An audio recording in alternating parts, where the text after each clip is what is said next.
Use your heart and tip the crew. Voldemort doesn't understand love, Harry. This year I set the record on the Appalachian Trail.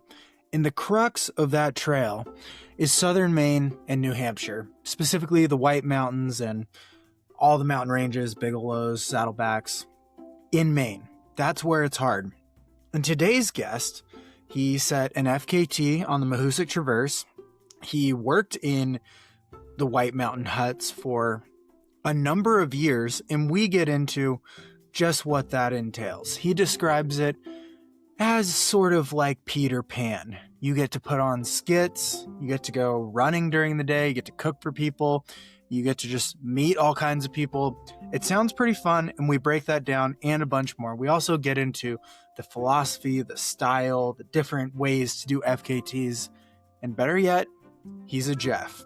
We have Jeff Colt back. He was on last year. And this year we dive even deeper. He is known as a burrito enthusiast, both providing, making, and, judging them, of course. He's also a pro runner for On. He works a full-time job, and he's well-rounded. So it's a really fun conversation because he has opinions, and we have different opinions on things, similar opinions, and at the end of the day, we're just both Jeffs. So it's a really fun conversation. So I'm excited to get into that. And we have the Jeffrey Awards coming up. Somehow I've gotten sick in this month of Jeff, but we're still going to pull off the awards. But man, hanging on by a thread as we just limp our way to the end. It's going to be so many Jeffs. I might even add a bonus Jeff that might be a Geoff. So we'll see. Things are great. I think you're going to enjoy this episode. We talk about all kinds of stuff and a little more insight into the technical terrain and what it's like on the Appalachian Trail through that section, because obviously a huge part of my identity now is having completed the AT. So let's get into this interview with Jeff Colt.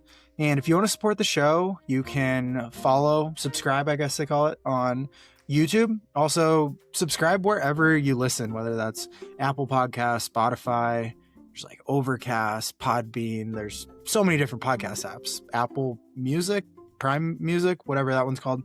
So subscribe there, give us 5 stars, write a review on Apple Podcasts. I'll read them out loud. And if you want to go above and beyond the next level, you can support just on Patreon, whether it's $1 a month, $5 a month.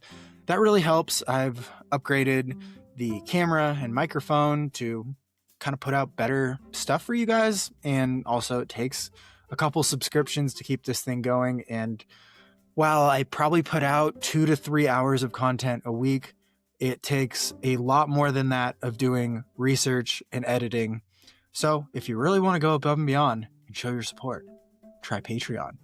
I'm going to try to write some more on Substack, but more on that later. Let's get into the episode here with Jeff Colt. The month of Jeff continues with another Jeff-isode. Another Jeff. Jeff Colt is back to join us once again, and we're going to talk all things, everything about his life. So how is it Carbondale, Aspen? Where are you joining us from? Joining from Carbondale. First off, Jeff, want to say thanks for your contribution to bettering the name Jeff. I think there's a lot of bad Jeff press out there between Bezos and Epstein, and there's even worse Jeffs that we don't want to explore in history. So it's great. It's great to celebrate the name a little bit. It was funny looking at the Hard Rock Lottery this year and just seeing how many Jeffs both got into Hard Rock or are on the wait list. But like, Jeff seems to be a name that's popular amongst trail and ultra runners. And yeah, I think it's the beginning of the trajectory. Like Jeffs are really coming into their own right now. Yeah, well, let's hope so. I think it's time to shed that previous snaky reputation of the name Jeff and come into a new form with maybe some Jeffs doing better things in the world. Yeah, Jeffs, it's all we got. All we've got to name, and we're gonna better that against one of the top 2 richest people in history, but we're gonna do it the right way. Yeah, like identity is a real mystery, especially I think as a guy in your 20 somethings or 30 somethings, if you're not in the military and you don't identify in that way, or you don't have like a full life committed profession, like being a doctor, or you haven't had a kid yet, what is identity beyond our name? So we just have Jeff. So Wow. trying to make the most out of a Jeff, right? That is very deep. Yeah. Growing into our name, Jeff. And this whole thing started because it was like, it's December. There's not as much happening. What's a new idea I could have? And it was like, I'm only going to interview people named Jeff. And we're on year 2 of this. It's kind of the dumbest podcast idea, but people love it. Well, I appreciate it. And, it's some job security on my end. Yeah, we always have seats for Jeffs to fill. So to answer your initial question, life in Carbondale is great. Yeah, it's kind of a slow start to winter after what felt like the longest fall ever. But things on the whole, can't complain. Yeah. How's your world? How's Bozeman? It's pretty good. And let's just start there too, because I think, we live in 2 places that people want to live in, mountain towns. But how does your year look? Do you hang up the running shoes for most of the winter, or do you train throughout it? I think people don't realize that when snow's on the ground, you can still run around. Yeah. Actually, it's a good question. And in the Roaring Fork Valley, Aspen is where the ski area is. If you live in Aspen, which very few people do, it's a pretty expensive place to live. Jeff Bezos has a house there, but I don't. If you live in Aspen, like, you're in such a great place for skiing. It's easy to go skin in the morning, ski at lunch, skin in the evening, all these things. I live in Carbondale, about 30 miles to the north. I will skin maybe once or twice a week and then try to ski on the resort 1 or 2 days a week. But for the most part, Carbondale is like high desert. It's it's more like maybe like the Moab area, or like, in the Valley of Salt Lake, than being fully up in the mountains. So we have relatively dry trails. I always go by the feels like temperature. I don't know what your tolerance is. Like, at what temperature do you wear long pants for running versus like shorts? Or are you always shorts? I try to always be shorts, but in the teens, I'll start entertaining pants because I think it's smarter. Unless I'm doing a workout, like, I think the idea of like keeping my body warm is one I try to lean into. So if it's below 30 degrees, like if it's in the 20s, I'll probably wear leggings or pants. I always go by the feels like temperature though. And in Carbondale, it'll be like 21 degrees, feels like 48. And like, we're just in a big open banana belt with a ton of direct sunlight. So if I'm able to run in the middle of the afternoon and have some flexibility with my work schedule, I'll run 5 days a week through the winter. My training, I call it like subsistence training. Basically, I'm trying not to lose fitness, and maybe I'll gain a little bit on my uphill legs with skinning and whatnot. But I kind of like hit 40 to 60 miles a week through the winter, depending on if I'm actually building for something or just trying to get through. So if that's 40 miles a week, that might be split between 5 days, 1 long run day, and then 4 mellower days. If I'm bumping up towards 60, maybe that ends up being 6 days of running. But in the winter, it's the most fun for me because I might run 5 days a week. I'll do like 9 or 10 activities a week. So I'll run in the morning. I'll get out for a Nordic ski with friends at night. I'll skin in the morning. I'll end up doing a workout, kind of peak warm afternoon time down here in Carbondale. I'll like go for a long run and then go up to the mountain and do some resort laps with my wife and friends. So it's me combining my 2 favorite passions of running and skiing, and try to live moss through the winter in the mountain town. Totally. Yeah. I think this feels good to hear because I do the same thing of like block out the warmest chunk of the day when it's cold. And it's like, this is when I'll get my running in so that it's the least resistance to having an excuse to get out there. I cannot be an early morning runner in the winter out here. And the tricky part for me is I work full time in the ski industry. So that is a year-round job, but you can imagine it's most time intensive from kind of August through the end of April. Our daylight is also shorter Mm-hmm. from August through April, in a way that I often do have to run in the morning, or at least do one type of exercise in the morning. So that might be like an hour and 90 minutes, kind of easy on the treadmill, or that might be getting out and skinning in the morning. If I have a workout, I'll try to like 2 p.m. I've no meetings. I'm going to do the workout. But yeah, our work schedule is definitely busier in the winter. Um, it makes for the summer and mountain running season all the better though, because Mm-hmm. there's now twice the daylight and a little bit less work stress. So it's like, all right, like 4 or 5 hour run. Let's get out and have some fun with it. Yeah. Okay, you brought up a good point. Pants. What are your opinions on tights? Are you a tights guy? You like to keep that butt looking nice on the trails? Are you a little baggier, split shorts, real short? What are you into these days? I On makes great tights. Like I don't know if I was ever really a tight guy before running with On. Actually, back in the day, John G were some of the first tights I had, and those were awesome as well. Hold on, you were a naked guy before On. You told the story of doing the Hut Oh Traverse naked. yeah. That's so, tights are, it's like very fluid form, fleshy feels. I like tights. I think it all comes down to like, what is the run I'm doing? If Mhm. I'm intentionally, like, if it's a recovery run and we're talking 9 to 12 minute miles, I'm wearing pants and a like hoodie, and like I'll wear just cotton sweatpants, or I'll wear more like track running pants. But like I will intentionally wear stuff that will make me go slower, and like that if I And am look going too cool. fast, I'll really And like start sweating. and look cool out there too. Yeah.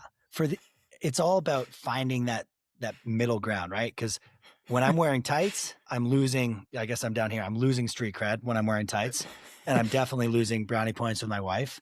But then when I go out and I'm looking cool, I kind of balance it out. And it's like, oh, I saw that guy running in like, cotton sweats and a hoodie and, leather ski gloves. Like, he looks pretty cool. Um, when I'm on the treadmill, I'll like wake up in the morning if I have to do a early run. I'll just like get out of bed, put socks and running shorts on, and like get on the treadmill, and it's like immediately get sweaty in here. So that is what it is. But I've moved away from like the super short split shorts. I'm more of Okay. like a utility short, built-in belt runner Oh now, and yeah. that's like that's a nice thing. Yeah, definitely. All right. The bulk of what I want to talk about is the White Mountains, or the Mahoosuc range, which I think is underappreciated, but one of my favorite areas. I spent time in it a couple different times this summer, and so did you. So let's just start with, when did you first go into the Mahoosucs, and why did they stick in your mind, which led to the FKT, which we'll get to in a little bit. Yeah, I first went into the Mahusiks in 2016, which was a bit later than like my other exploration around the White Mountains. Working in the huts, you have a shuttle service that like kind of brings you to most places, but Grafton Notch, or like just a little bit north into Maine, is not part of the AMC shuttle network, and it's like it was never sensible, really. Like, it would have been like an out of the way place for me to go, as opposed to, oh, I'll go into Mad Golf, or I'll go into these areas in the Prezzies or the Pemi, and I'll get to swing by a hut and see some friends. So it took me a little longer to actually get there. It first came on my radar when Ryan Welts and Ben Nephew got the Mhm. FKT in 2014. And like, just to paint the picture, the FKT previously was from the 1950s. So for an FKT to last close to, you know, 70 years, 65 years or whatever, is, it leaves something to be curious about, of like, Let's dive into it, because it's an incredible FKT and an incredible story, and I think he passed away shortly after setting it. So, yeah, do you want to take the lead on? I think, yeah, it's underappreciated for sure. yeah, Chris Getz is like one of the, I would say, like, pinnacle characters in Hmm. the history of trail running in the White Mountains. And like, I think it's important to acknowledge that each region, each mountain range, each like zone where running was popularized kind of simultaneously around the world or whatnot has its own legends. And like in the same way that like the Pacific Northwest might celebrate I just spaced on, I want to say it's like Gil Landry, the guy who like ran from Spokane to Mount Spokane and back. Like his training through like the 60s or whatever was just like out of this world. Or, you know, we might celebrate like breaking the 4-minute mile, these different marks culturally in the White Mountains. Chris Getz has like that legend status, and like, you know, it's a different era, but like, yeah, if we look at like the Pyrenees, like, yeah, that's like the zone that Killian was born and raised in. I'm sure there is like cultural you know, stories, like histories of Killian's conquests and different runs through that area, you know, growing up. Chris Getz in the storybooks, which the White Mountains are really good about keeping written history. Part of that is from this journal called Appalachia, which was published by the Appalachian Mountain Club going back to the 1800s. Chris kind of changed the game for how fast you could move through the mountains in what are still like considered some of the slowest moving zones or slowest moving mountain ranges in the world. And he was doing it at a time where like no gear was like favoring that increase in speed, right? So if we look at like the first recorded or like fastest recording time that goes back for the Mahoosucs is the 1920s. That stood from like 1928 until the 1950s when Chris Getz broke it. Chris was also using leather boots, like, you know, canvas shorts and like a knapsack. There were no like gear updates that made it, oh, well, with better gear, he can now like do this. He just was a total hard man and, yeah, approached the White Mountains with, kind of this like mind of a student of like, I want to be able to, you know, get from Carter Notch to Lonesome Lake via this route in, you know, if people say, try to do it under 24 hours, like I'm going to say 16 hours and totally recalibrated standards in the White Mountains, because the White Mountains have a lot of pride just through those towns surrounding them, Lincoln, Jackson, Conway, Franconia, Littleton, and whatnot. Like the people there have respect for those mountains. So I think when there's really notable times being thrown down, I think like most recent would be, you know, look at Jack Kenzel's 3 or 4 year streak in the White Mountains. Like, yeah, Jack Kenzel was and is like more of a household name in the White Mountains, even though he's not, you know, from there. Like you spend time studying that area and word gets around because there's just a lot of respect. Most folks have gone up there and like moved through those mountains in a way. And they're so technical. They take like an immersement and a education to succeed in them. It's like a different style of movement altogether that I think makes them special. And from the outside world, it's like the White Mountains, but within them, there's like tucks and all these different routes and or the White Mountain 100 and stuff or Hut Traverse. And those are things maybe that trickle out that we hear about, but there's so many individual little routes and nooks and crannies that people have this immense respect and measure themselves against too out there. I think it's really fascinating and I don't get why none of us pay attention to. This episode is brought to you by Janji, JANJI.com.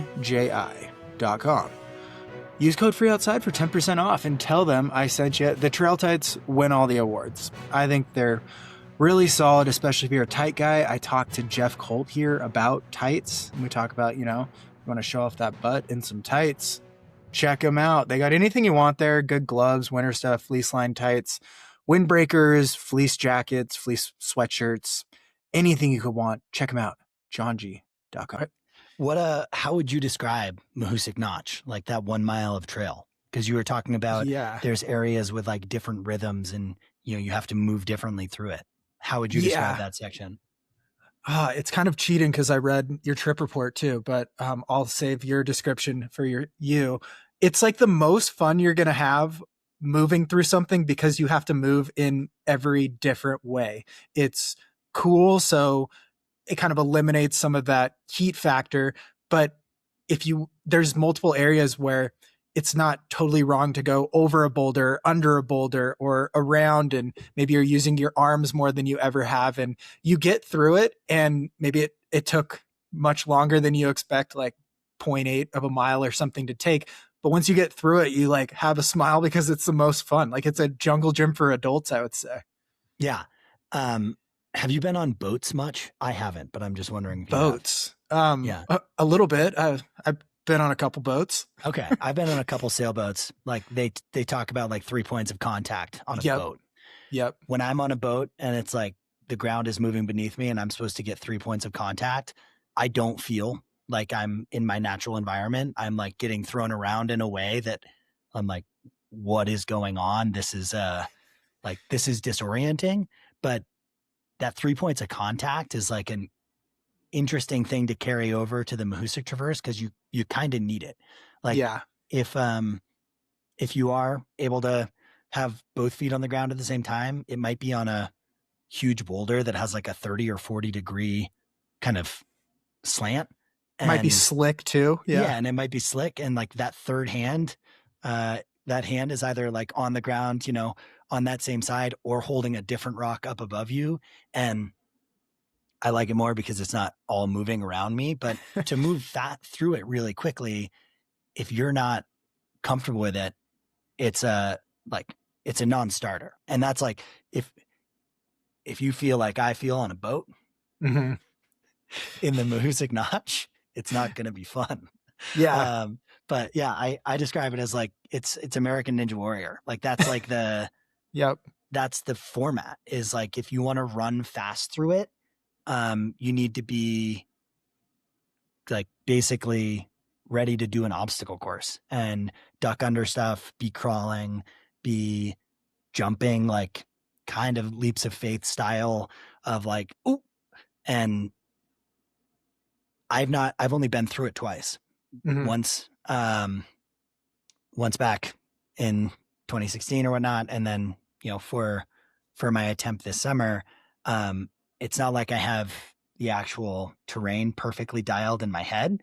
It's like you need to be able to tell what spots on roots or like what wear spots on moss are from people who accidentally tried to go that way and then turned around versus like, this is definitely the beaten path and the way you want to go. So it's almost like skiing an early season line in the backcountry or something. It's like your eyes got to be continually looking ahead and your feet are executing under you while you're looking for that next spot. While also being like a little light on your feet so you're not catching a rock or something under the snow. It's the thing that just came to mind for me was it's like kind of the ultimate test of proprioception. And I think that is like maybe what American Ninja Warrior is getting at is like with things moving around you or like moving really quickly through an area that you need to be able to read and predict how your foot strike's going to land and whatnot. Like that's the Mahoosuc Notch. And sure, that's not the whole 30 miles of the Mahoosuc Traverse, but it's a totally different rhythm than running. And just this week, I think like before starting this call, the tabs I had pulled up on my computer were Simi Hamilton and Chris Hopkins, fastest known times, and Strava routes from the Elk Traverse, which like I've started dreaming a little bit about next summer and what I want my calendar to look like, and being able to do a like late summer, early fall Elk Traverse here in the Elk Mountains, like gets me excited. Partially because it's a lot of scrambling and like that's a type of movement I really like. I'm less comfortable scrambling in Colorado because everything's moving. And all the rock is rotten. The rock is solid. Whereas in the White Mountains, like you're on solid, ground. But yeah, it's a different type of movement that even though it's not like high alpinism, it feels a little bit more mountaineering Mhm. skewed than just like pure running. Yeah, and in your trip report, you talk about being proud that you at one point started averaging over 4 miles an hour, which is just like such a testament to how fast things are. Yeah. Or I mean, how slow things are compared to how fast you usually move through the terrain. Yeah. Yeah. I think there's been other, whether it's race efforts or whatnot, where like 10 miles an hour is like, this feels good. I Yeah. remember Black Canyon last year for the 50K being like, all right, 10 miles in like 59 something, or, Mhm. just over an hour, and being like, okay, I'm like clicking off a pretty good pace here. Very different than the White Mountains. There's none of that real, um, kind of carpet flow state. The flow Yeah. state is more of like a scat or freestyle, or like it's, a poem without a meter. So a lot of Yeah. like pitter patter, step here, step here, step, step, step, step, step, step, step, steps here, step here, step here, step, step, It's step, like step. you're Like, it's like you're throwing out random dance moves at a wedding or something. yeah, yeah. So let's connect your effort to the past, because I think it's kind of cool, and how you approach these is really neat. So the original FKT, the legend goes that he cooked a steak. Was I it? think his dad, Yeah, his his dad cooked a dad. steak at Gentian Pond, which is like just around mile 20. Mhm. And yeah, so not only did he do this whole effort in limmer boots, I think he might have changed boots at Gentian Pond to like a slightly lower boot, but we're still Put on talking his about Keds. boots It's here. his Like, Keds for running. yeah, Nike doesn't exist. Puma doesn't. Like, these companies are just dreams in the distant future. We're talking like leather, 3-pound hiking boots and shorts that I'm certain chafed a lot. Oh yeah, there was no skin left. So beyond that handicap, like he did carry like a knapsack with water that he didn't bring enough of, because like he's got stories of literally squeezing sphagnum moss to like get drips of water to land on his tongue, which I could definitely relate to.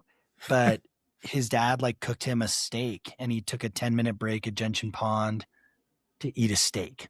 And like, I think Hillary Girardi, amazing runner, also worked in the huts, has a ton of respect for the White Mountains. I think the folks that have either grown up in that area or worked in those mountains, like when you are around that oral history more, and Mhm. like start learning about these characters that came before you, you do have a ton of respect for it. So I remember chatting with Hillary and reading Hillary's report from 2019, 2020, when she got the overall record.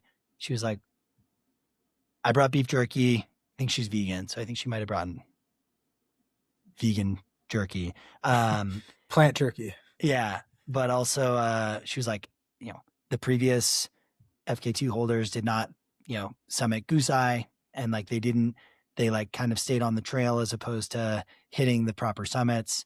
When Chris really like set this gold standard in the 50s, he did touch these points, and I hope like folks who come after me will Mhm. acknowledge that and respect that. And yeah, easy to lean into that. Like, I think it'd be one thing if I'm like, all right, like I'm not sure I'm going to be able to get this FKT. It's going to be like seconds or less than a minute, like going out, 0.1 miles to the summit of Goose Eye and back would be a little different. And honestly, at that point, I was not really much ahead of Hillary Splits at all. She is so damn fast. It wasn't until it got less technical and a little bit more runnable that I started putting some time on her splits. But yeah, just like easy choice for me to make of like, are we going to do this in style, or are we going to just do this for speed? I I think my interest in the outdoors and nature like comes kind of first from skiing, and then backpacking and climbing, and like running I've always done, but I think there's just been less I've read about like the style of running. Um,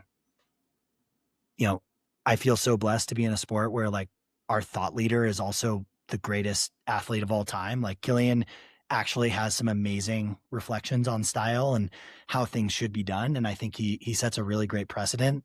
But for me, like climbing is the ultimate sport to explore, ethics and style, because some people are like, this is how it's done. If you're doing it differently, you're cheating, or like, this is how it's done, in good style.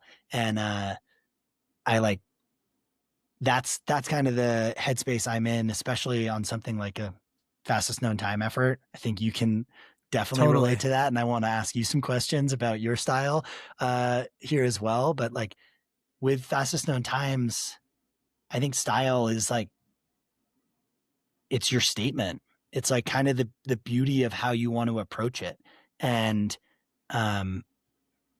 like honoring the folks that have done it before you, I think is an important thing for me. And so, yeah, it's like eating a little bit of beef jerky at Gentian Pond, making sure to hit those high points. And like, I think the only way to like do it in better style, which I am keen on, is like do it in leather boots and, some Patagonia baggies and, or like, standalone shorts, like canvas shorts that have been around for a while, and just see how that feels and like actually measure yourself against someone from the 50s. That would be awesome. We got to get like a group that tries that. Yeah. Like just 1950s wear, and someone like photographs you starting. Maybe you have a tracker, but you don't get to look at splits or anything along the way. You just get to finish when you finish, and that's your time. That'd be such a fun race too, of just, I think it'd be awesome. Yeah. No measuring stick. You just have to give your best effort, and you don't know your pace. You got to go totally within yourself.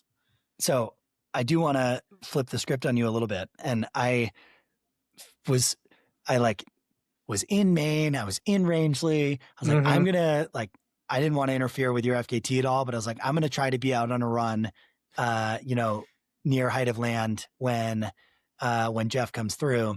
And you were just like too fast. Literally, like I thought about it. I was like, tomorrow I'm going to check the tracker first thing in the morning. I checked the tracker the first thing in the morning, and you're already over, Elephant Mountain or whatever. You're like already south of the whole area that I was in, and moving away. Fast forward 3 or 4 days, 5 days, whatever it is, maybe a little bit more than that, a week. And I'm in Hanover, like visiting my dad. I'm like, I'm going to check the tracker. Like maybe I'll catch Jeff like somewhere going through town and be able to give him a familiar face. And I look at the tracker, and you're like already over on like Woodstock, 30 miles past, and you're always one step ahead of me. But on your one, you chose to do the AT self-supported, and 2, you had some like pretty significant whoopsies. Like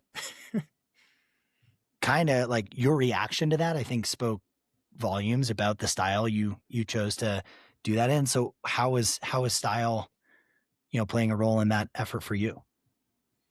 Wow. Really good question. I think it all starts with like FKTs are great, but I just love being out there and you get to be so responsible for yourself, whether you're doing any activity outdoors, and maybe it's with a group, but you're still dependent on yourself. And that's why I love that self-supported style. And I would say that that's what I lean into the most, of like, these solutions have to come from me. The problems come from me. Everything comes from me. And I think that's the biggest style thing. And then also this idea that, well, I do a lot of mental work going into it, like acknowledging what it will feel like when something dramatic or feels like it will end my FKT. What's that going to feel like? So when that happens, I already know what it feels like, and I can go right to problem solving. We can brainstorm, whatever it may be.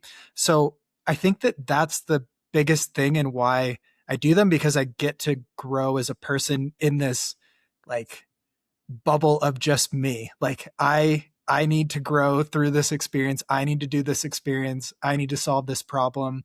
Even if the problem stems from a lost box or something that I didn't have anything to do with because a mouse got in it or something, it's like, the style of self-supported is how do you make do with what you can and solve this problem and keep moving.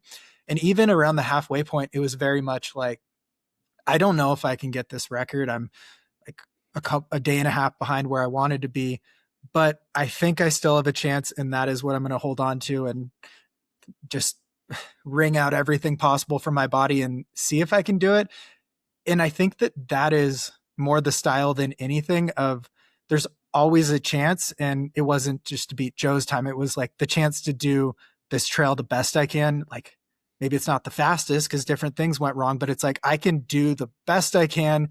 And I'm going to be proud of that. And really the biggest victory. And as I've talked about to a lot, that I don't know if it resonates with people, is like getting to the start line with just overcoming having to set life up in a way where I didn't get to be a 20-year-old and blow it all up, but organize my life that I could do this was like the biggest victory, because it just showed that every time you have to deal with something or schedule something or set up stuff or spend money, it's like another little test on how bad do you actually want to do this. And it was like pass all those tests and end up at Katahdin. And then I just get to go for it in this way that I've been moving for 15 years. So I think, yeah, that's the style more than anything. Getting to the start line showed me how much I want to try this thing, and anything can happen during an event. So I like to just acknowledge and tell people, like, just going for it is the true victory in today's day and age, when it's way easier to just watch Netflix.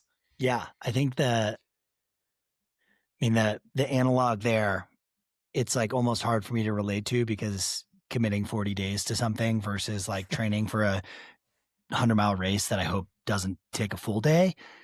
It's different, but it certainly is comparable, of like you're trying to get to that start line healthy and in a way where like the things in your life are kind of, whatever you want to call it, compartmentalized, or at least like in a place where you don't need to worry about them in that time and place, and you can fully be present.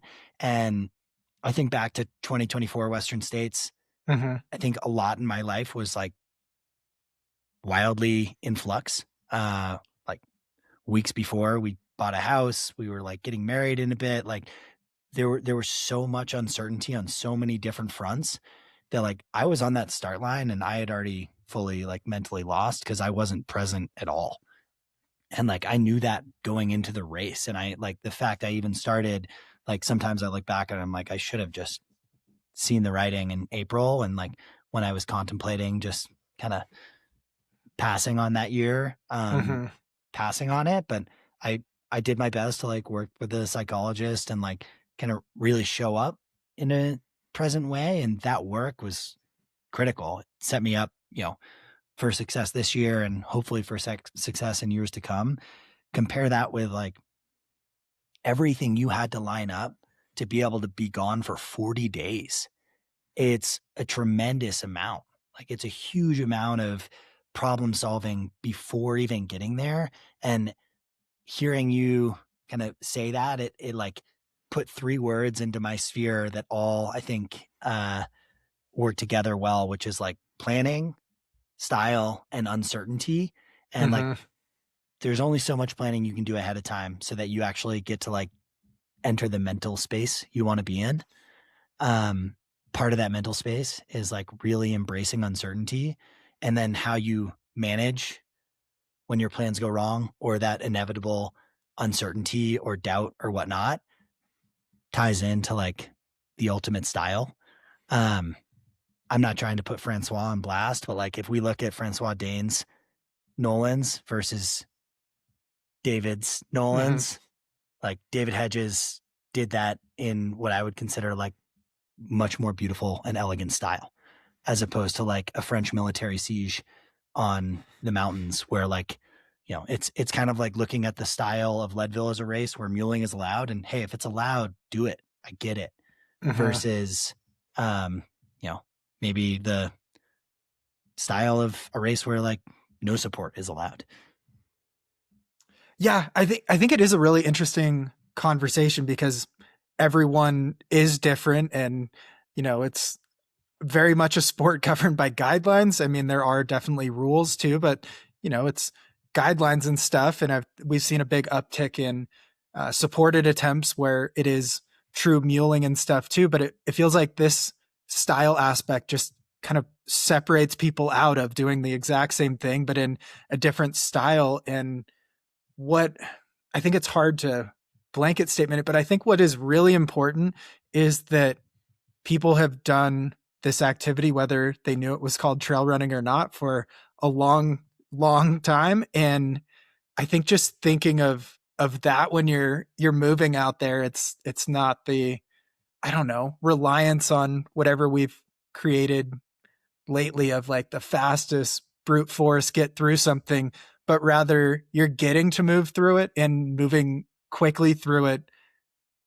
I don't know, people will probably hate me for this, but like if you move quickly through it, it also creates this different type of connection to the trail rather than moving slowly or something too. Like you're charging up a mountain, you get that payoff of the view and you have to move quickly over the technical terrain of the Mahoosucs or something.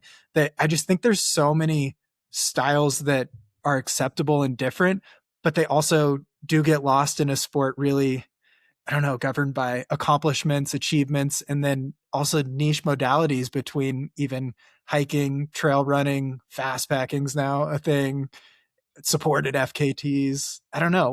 What do you kind of think when you see all these different ways people are getting FKTs and they're very different, and there's only 3 real styles of FKT, but there's a million styles people are going after these in. Yeah, it's so interesting.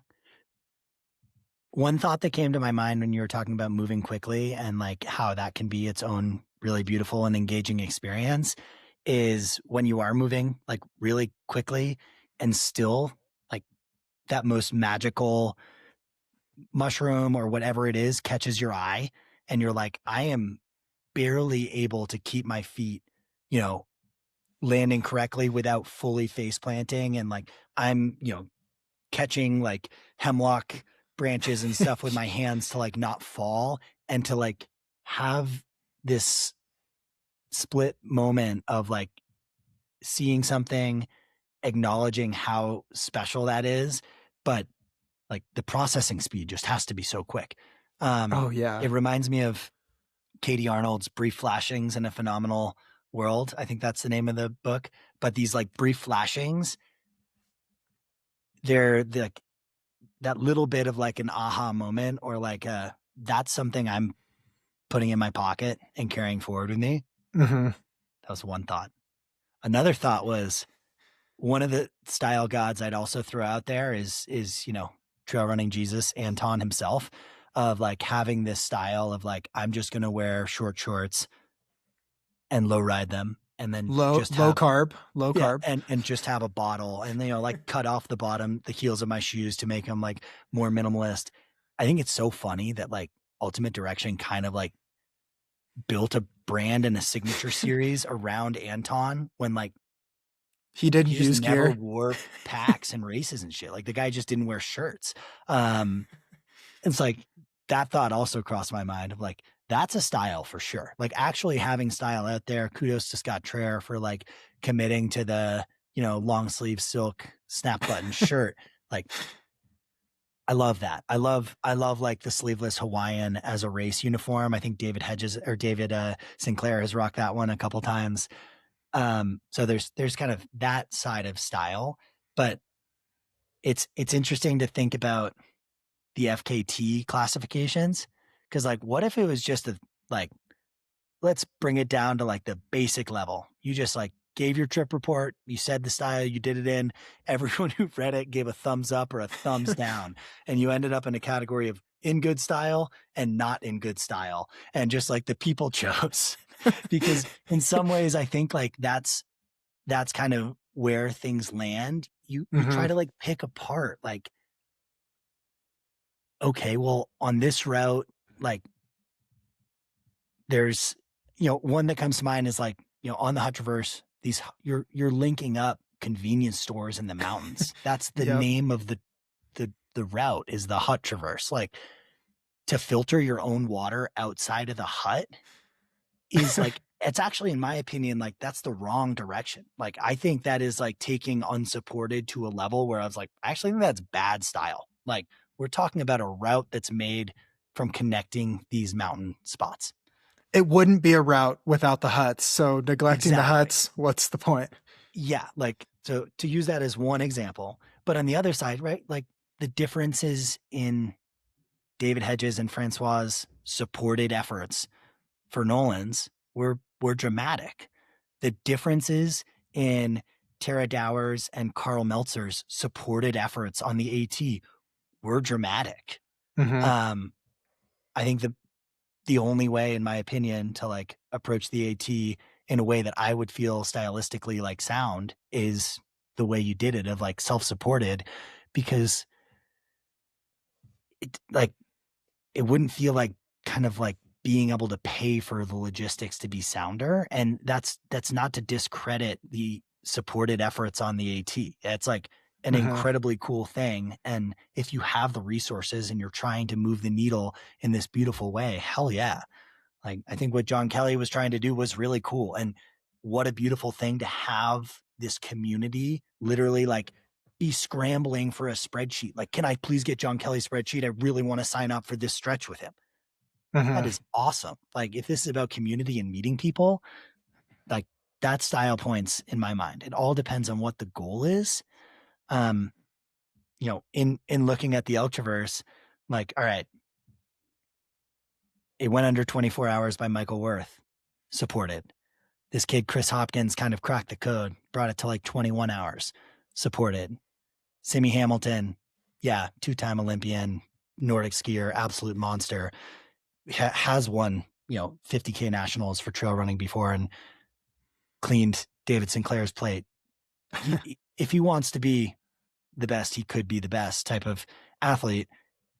Did it in 16 hours and 40 minutes unsupported. And it's like to go out and do something 5 hours faster than the next best person and not take any support, that's a statement. Like when I'm looking at that, I'm like, I think I need to figure out how to do it unsupported if I like truly want to better that time. Yeah. He's Do a you mountain think guide in these do you think mountains. there's I'm a not. totally, yeah. Do you think there's an issue with where supported is going, where it's going to be less attainable to the vast majority? Because that's what I've always like saying, the praises of self-supported and unsupported, of there's only so much you can, lack of a better term, pay for to get closer Yeah. to success. And in a supported way, it feels like we are limiting some of these routes to only people with deep pockets can go after them. I think that's true to an extent. And I think like the areas you see that being a little different is like you see some athletes who have a different level of commitment, or their crews have a different level of commitment where like they don't need a full 15, 20 person crew rotating out. Like Mm-hmm. they got 2 people who are fully bought in, and it's a like pretty small operation and moving efficiently and effectively. Like I was always surprised and impressed by how damn good Carl Sabe is Totally. for the size of his like crew and support. And I think that was like, I worked in the whites when Carl Meltzer and Scott Jurek like came through, and it was like a big hullabaloo and like a big media spectacle. And like, that was just not what it was like when Carl kind of cruised through. So like Carl Sabe. So there is like I think studying goes a long way. And like, I think you see people who maybe have the opportunity for both. Like, I don't think Tara Dower like did that just on a strong crew. She studied and like prepared to like the nth degree. I, her long trail performance this summer is like short of just, it's truly phenomenal. And one I expect to see stand for quite a while. And that's not because like Tara had a super crew on the long trail. It's because she like executed incredibly well. So I think it's a little bit of a yes and. Mm-hmm. I think the more interesting question for me is not like the how much support do you have, how deep are the pockets of your sponsors. It's at what point in your career or your like trail running path journey are you going to go for a 40-day effort. Until recently, it was like the end of your career until just probably like 4 or 5 years ago. Yeah. So like that I think is what's maybe the coolest thing. Like I've described trail running and the sport we do as a glacier. Glaciers proceed not just forward, they also proceed out and they proceed up. Like the ice is growing thicker. It's also advancing forward and it's also spreading out. And when you think of like these 3 axes of trail running, and Killian's the freak that can do all of them. And truly, I think he's the only one like that I can pinpoint who can run like the sport.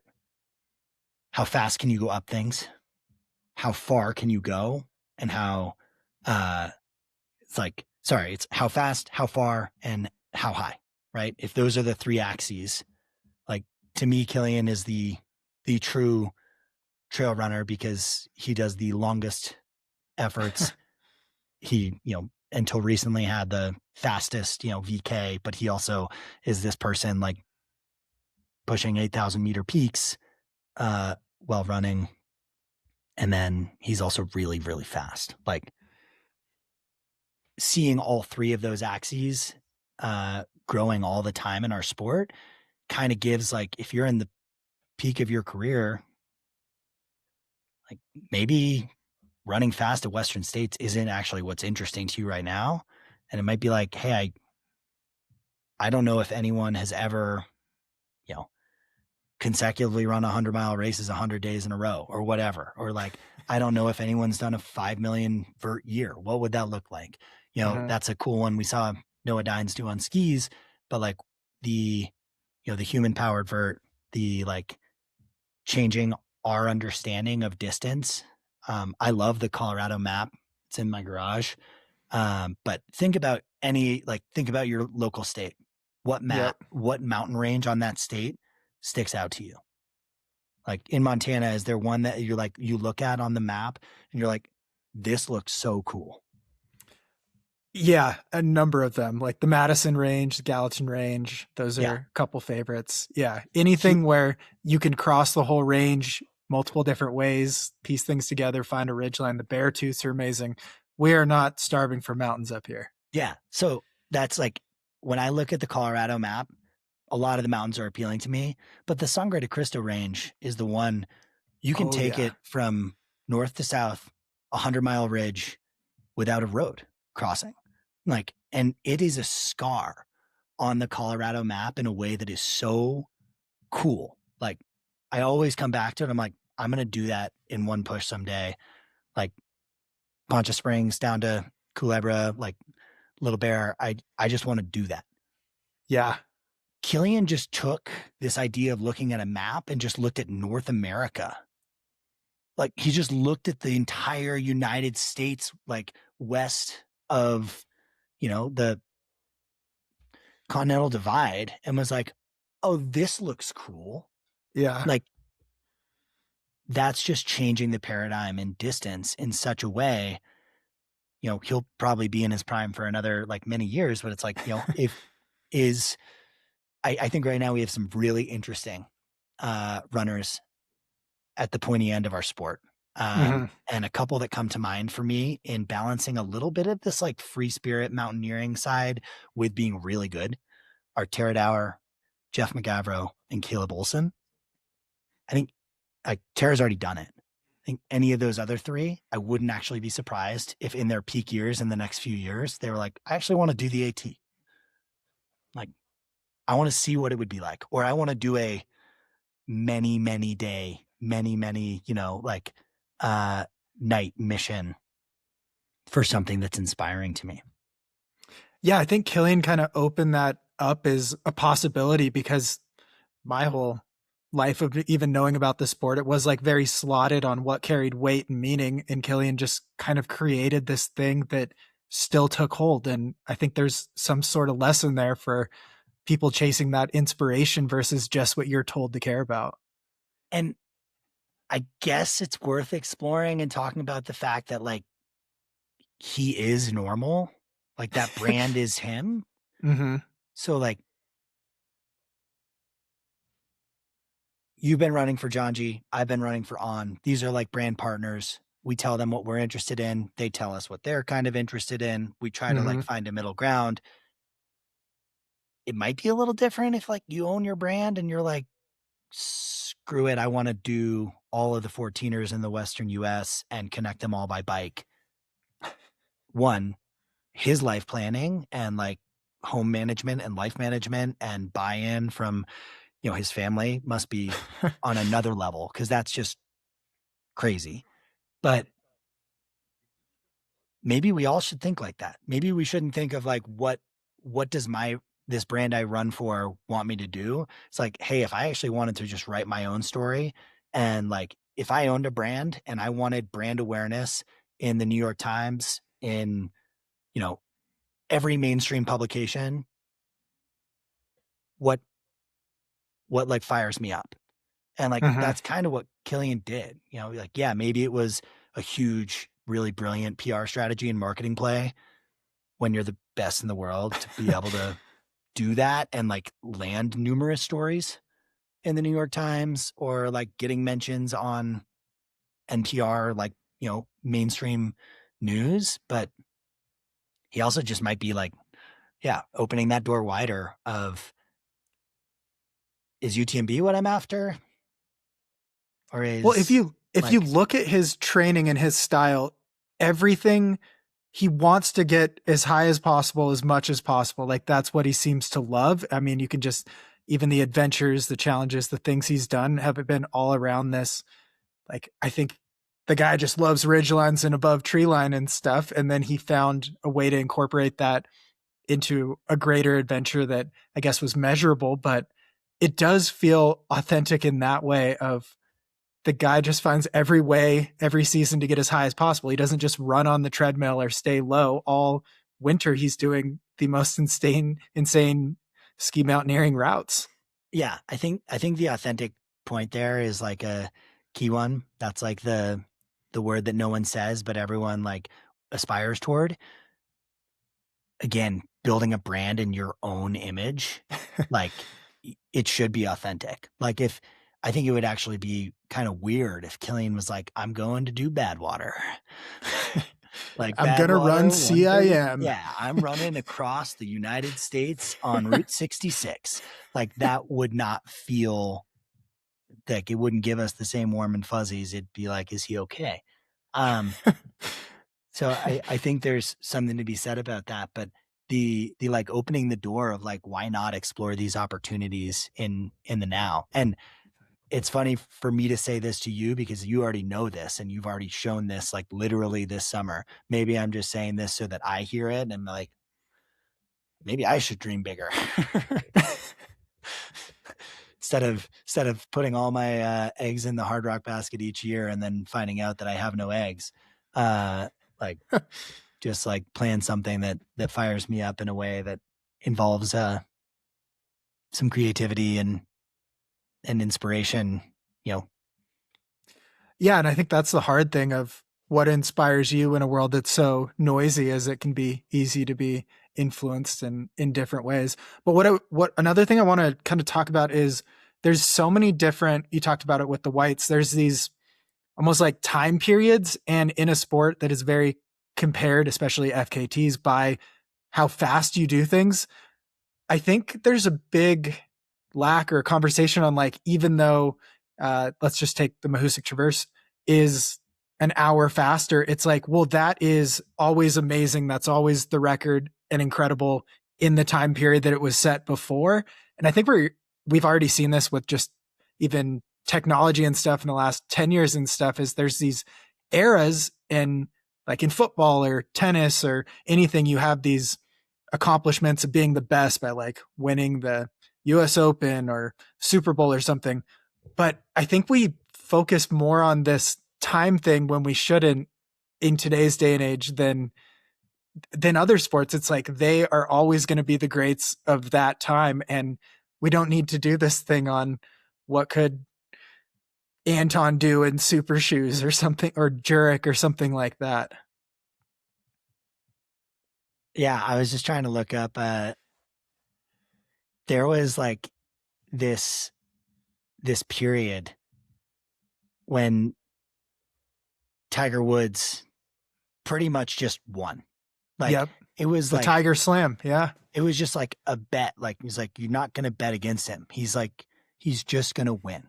And like I don't follow golf, but I do remember looking at like, in some exploration of like truly the greatest athletes, like where do these conversations of Michael Jordan, Michaela Schifrin, Tiger Woods, Serena Williams, like where do things actually stack up? And I remember like seeing Tiger's like kind of accomplishments from like the late 90s to like the mid 2000s and being like, that is just like, I think it was his strokes under par compared to the Yeah. next best player. And it was, the jump was just like a full, a full league. Like he's off the graph. Everyone else is here, but they can't even fit him on. Yeah. Everyone else is like, oh, over this 10-year window, maybe they were like upwards of 15 or 20 under, and he's like 300 under par over that, like in a just confusingly like defying way. I think like that, you see these people who are ahead of their times. And I think a couple that like a lot of people come back to in our sport, like, Matt Carpenter's a good example of like someone, maybe he was 10 years ahead of his time, even like Nikki Kimball, like a couple, 5-10 years ahead of her time. I love looking at Killian's career because like I thought his time was 2010 through 2014. And like his best seasons have been 2022 through 2025. And like then you start to see like with these big changes in technology, which athletes are like straddling or actually using that to their advantage or their longevity. Ludo certainly comes to mind there as well. But you're right. Like nothing's going to take away, back to the Mahusiks, like Chris Getz's performance in the 1950s. And like even getting a bunch of hooligans to dress in like canvas and leather chaps and leather boots and high socks and carry rucksacks and trying to go run faster than him, like that doesn't change like what that trail was like, the conditions, like whatever, fueling, all of these things. If time wasn't in the name, fastest known time, like I'd be way more interested in exploring the style people are doing things in. And maybe there should just be like, oh yeah, damn dude, you were the fastest person to ever do the AT in a full like inflatable dinosaur costume or whatever it is, or the first person to do that. Maybe there'd be more wacky and zany things as opposed to like the adoption of kind of Euro compression tight, high carb, super shoe going into like nature. As someone who like wore a lot of dresses in the White Mountains when I was working in the huts and would go on like fun hikes in dresses, like maybe there should be a dress category to explore as opposed to just leaning in and focusing on fastest times. Okay, perfect. You took me right where I kind of want to wrap things up, or at least the topic I want to explore. What is it like working in the huts? Because I think people experience and see the people working there, but what actually is it like? Sometimes I say it's like a little bit like being in Peter Pan, or like truly like if when I was a kid I had a sweet treehouse. I didn't have a costume box, but I did have a treehouse. And like when I was working in the huts, I remember thinking like, I'm basically in a treehouse. We have an awesome costume box and we get walkie-talkies. Like this is like a kid's fantasy that's manifested for like college kids. And I was a summer camp kid. I did 11 summers between being a camper and like counselor in training and counselor. And I loved camp, and I still do love camp. It's a very special place. But when I got to the huts, I was like, wait, this is like camp, but I don't have any campers. This is Yeah. sweet. And as I aged a little bit, like, and spent more time in the mountains and specifically started working at huts where there's just more risk for actual like hikers out there, I think I started to acknowledge like the importance of like, I remember on my way out of the AMC huts, I remember like in my exit interview being like, I think it'd be a great idea to give the hut crews name tags and encourage them to like wear a pin with their name on it, even when they're out on a free hike, right? Because like I would leave the hut with a Snickers and a bottle of water and like just shorts, maybe like sunglasses. And like if anyone on the trail was like, hey, I'd kind of just be like, this is me time. I don't have to interact with you, right? Like that was my early mentality. And then working at Madison, working at Greenleaf, working at Tux, it's like answering that question could be preventing a search and rescue later that impacts 30 or 40 people. And like answering that question could be like the reality of this person's life being in danger or not. There's also like always in the huts, like just because we didn't have name tags in some ways. I also just think like, unfortunately, there's a lot of old guys who like hiking in the White Mountains, but like people would just say ridiculous things to the hut crew. Like first thing, like, hey, sugar, or like sweetie, or like these terms of endearment in a way that like weren't appreciated definitely by, really, I think by anyone. It's like, if we just put a name tag on, then you'd be a human in their eyes. Then it like humanizes. It's not like, hey, I'm on the other side of this like staff only line. It's like, oh no, I'm Jeff. No, not that Jeff. I'm Jeff Colt. Like, what can I help you with? And so I think there was this, for me, definitely like a acknowledgement of the responsibility. Like if it's like a stormy night out and like, the crew's having a couple beers, maybe it's a smart idea not to have a couple beers if like something could go wrong. The White Mountains are like freakishly one of the most dangerous mountain ranges in the world because weather is super bad. And I'd say that it's so much worse than how prepared hikers are for it to be. Like that's where like, tragedy happens. But I love working in the White Mountains. There's 2 huts I didn't work at. And like, I still daydream about, when I like maybe I'm retired or whatever, have some kids doing like a spring opening at Galehead and getting to like clean the hut and like be in that area and go hike and like interact with hikers a bit. It's really quiet. It's like one of the best jobs ever if you like reading.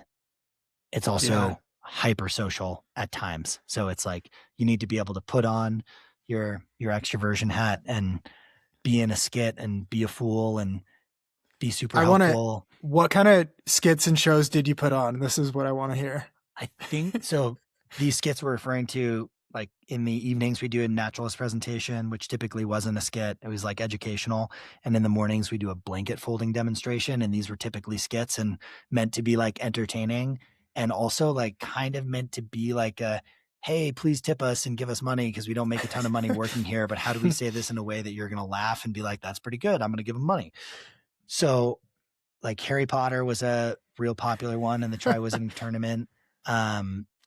Frozen was like one that our hut at Greenleaf really, really liked. And you kind of had to just like find any storyline where you could include 3 elements of please fold the blankets and put them at the foot of your bed. Please pack out your trash and stay on the trail. Please tip your hut crew because we have college, tuition to pay. So it's like, how can you incorporate these 3 things in? So be like, Harry Potter is going to go up against the dragon. Oh, Harry, you need to fold your blanket to defeat the dragon. No, don't fold it like that. Like Hermione yelling at Harry and then, oh, the only way to get out of this maze is to pack out your trash, Harry. Oh, no, stay on the trail. Eventually, I don't know. Did you love it? Did you love the skits? Harry, use your heart and tip the crew. Voldemort doesn't understand love, Harry. Yeah.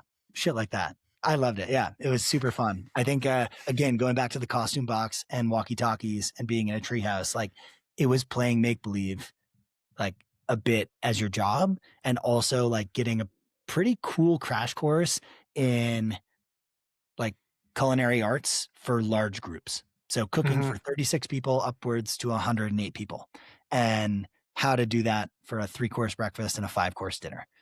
So like this combination of like, I always was engaged and like curious and wanting to do, I'm definitely like a achiever or overachiever. Like I always wanted to make a really, really good dinner and not just give like the standard Dijon chicken. That's why your burritos are so good. So there's that element of it. And then there's also like this, I can disappear in the woods and read, or I can go on a long run. Like that's truly where I fell in love with this idea of running more than an 8K or like whatever the college distances were. And yeah, some make believe and like goofy, lighthearted, fun time. Yeah, give us a little bit of Frozen. Okay, Frozen, the Elsa and Anna, right? And basically, I feel like I was always, I think Anna's the sister Elsa's the snow ice queen. I was always Anna, and you know, you'd get to like really like win some hearts with like sitting on the other sides of the door, be like, I am so lonely. Won't you come out to play? Like shit that like people really like soaked up. But then yeah, you know, when your problem is like your heart has frozen over, again, same resolve as Harry Potter. Use your heart. Tip the crew. Oh my God, you're not frozen anymore. It's amazing.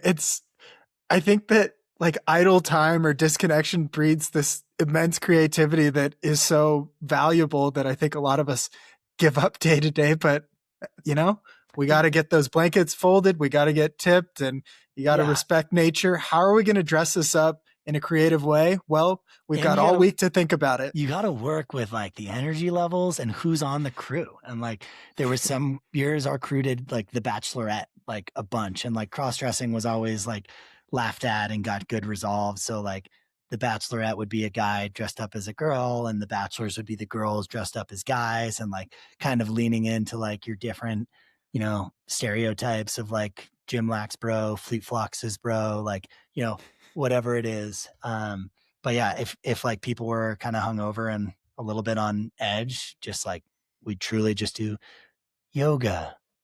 It's like, all right, everybody fold your mat, prepare your mat this way. Okay. And then like actually just do yoga for 10 minutes in front of everyone. And the yoga instructor would just speak to them about setting an intention. And at the end, same resolve. Use your heart. Gratitude is so important. Leave a comment card. Tip us. So, yeah, reading the like, if there were a bunch of little kids, yoga was not the move. If there were a bunch of like 60-year-old ladies, yoga was the move. So, reading the audience. Yeah, I mean, the AMC huts are a magical spot. I think they don't always get the best rap with thru hikers because there's actually like rules that, you know, it's like, hey, there's 1 or 2 work for stay and only when you really need it. And like, I think they get built up in a way on the trail that thru hikers are like, this is awesome. We're going to get there. And there's going to be like these like fun young people. And like, then you get turned away and it's like, screw the huts, screw the AMC. It's like the AMC is actually doing great work. It's just like limited resources. And the important part is like these families that are paying to have their like vacation in the mountains, not necessarily feeding the folks who chose to hike the AT.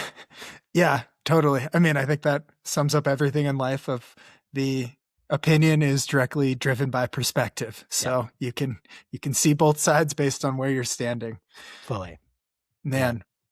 Well, thanks for joining. I mean, I had a bunch of notes, but we didn't use any because it's way more fun to just talk about the realms of FKTs, hear your Harry Potter impersonations. And what do you have coming up in 2026? I'm signed up for Snowdonia 100K, which is a zone I've always heard is actually like pretty reminiscent of the White Mountains. And that's one of the reasons I'm fired up about it. I also know nothing about Wales and excited to check it out. I'm still figuring out the rest of my schedule.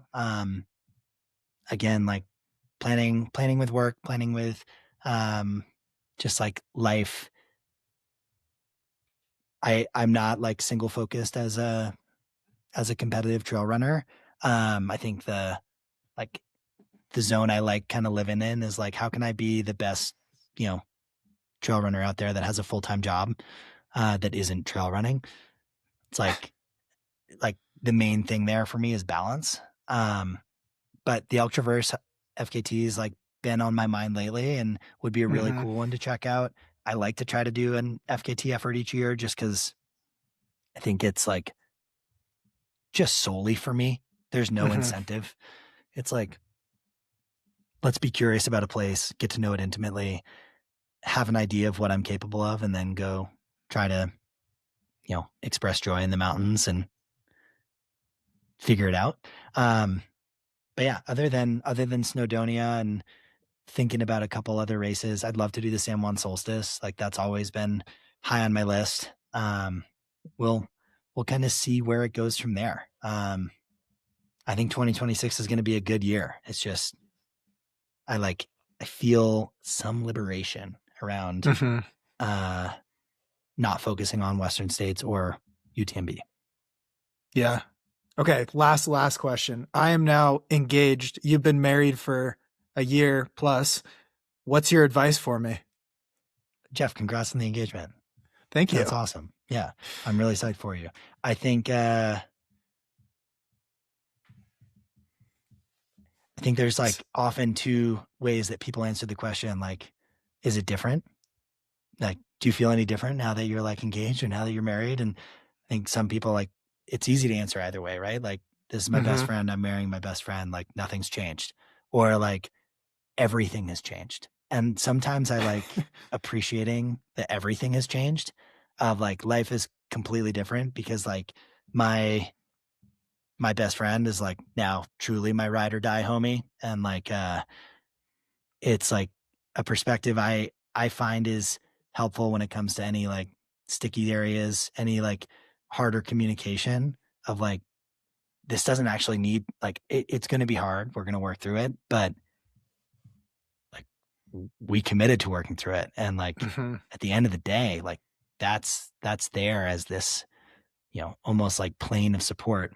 So yeah, I think like embrace this is completely different. I have a life partner and like, I'm now Robin to someone's Batman or whatever, however you want to think of it as, like you're a tandem.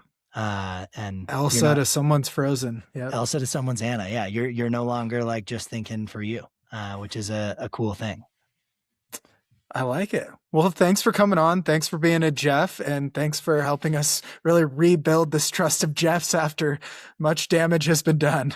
Have faith in the community of Jeffs trying to right the other Jeffs' wrongs. There's a new crop coming up that are going to be great. It is like funny to think about. It's like you don't hear anyone. Like in the last 4 years of my friends having kids and my family having kids, no one has named their kid Jeff in the last 4 years. There have been 0 new Jeffs since like probably since 2018. So, we gotta start inspiring some longevity with that name through good deeds and spreading joy. So we're going to get a Jeffrey Jr. from you? Definitely not. All right. Thanks for coming on. Cheers, Jeff. Thanks. Thank you for listening to the episode. I appreciate each and every one of you. We're just pumping out content, and I hope you're enjoying the episodes lately. If you want to show some love on YouTube, I would love that. All these are over there, or just listen wherever you like listening. We've got more stuff coming. As always, we're doing it all again. It's a new year coming up, and it's the new year. Same me, same Free Outside show. Got some announcements to make in the new year. Got a new sponsor that we're going to add that I've worked with for 5 or 6 years. So that'll mean that every company that sponsors the podcast I've worked with well beyond my podcasting career, which will be long and fruitful, especially if you support at patreon.com/freeoutside. But if not, no worries, just give a 5-star review. The show is also brought to you by Garage Grown Gear, garagegrowngear.com. Anything you could want. They got sleeping bags, sleeping pads, they got running shoes, they got socks, they got backpacking meals, they've got snacks, they've got trekking poles, they've got backpacks, they've got headlamps, they've got battery banks, anything you can need. And it's a collection of small businesses, so you might not know where to find a small business that makes an Alpha Direct hoodie, but you know what? You can see like 10 of them on Garage Grown Gear. So check them out, get whatever you may need there. Whatever you didn't get for Christmas, you can get over there and tell them I sent you. And then also brought to you by CS Coffee. I love my coffee. csinstant.coffee. Check them out. Premium instant, freeze dried coffee. Okay, another long episode. I feel like they're getting longer, but I just feel like they're so good too. So show some love wherever it is. Play it on YouTube for your dog when you leave to go return that gift from your in-laws that you don't really like. Because then I get an extra play and your dog is comforted by my buttery warm voice. All right. Thank you for listening. I appreciate you guys as always. We've got quite a cult building, and I probably will elect myself as leader, but I haven't decided yet. And if you want to join that cult and build things a little deeper, there is a new Strava club. I don't know what the future of it is. It's certainly not to capitalize on all my new cult members, but maybe you find someone in your area that you see running on there and you link up and build that community beyond just our over the airways of the podcasting universe here. And I thought it would be like a more fun way to have connection with people, because it's very one-sided. Like, I'm recording this now, but you're going to hear it in the future. And we don't really interact back and forth. And, you know, Facebook is something. Instagram is something. Reddit is even more something. But I thought Strava is maybe the most cordial platform to build a little club or community. So just whip on over there, give everyone kudos, make each other feel good about things. Someone says they did a workout, be like, holy cow, incredible job, way to get that in. I don't know, just like the nice things that improve someone's day. Just think about that, how little it takes to write a nice comment or say something nice to somebody. You can really turn someone's day around. It'll have a profound impact that'll last for hours on them based on a few minutes from you. So that is my parting message. Thank you all so much from the bottom of my heart. My Christmas present to you is my beautiful voice once again in continued episodes. We did over 100 episodes this year, and that's insane. All right, stay elite, my friends.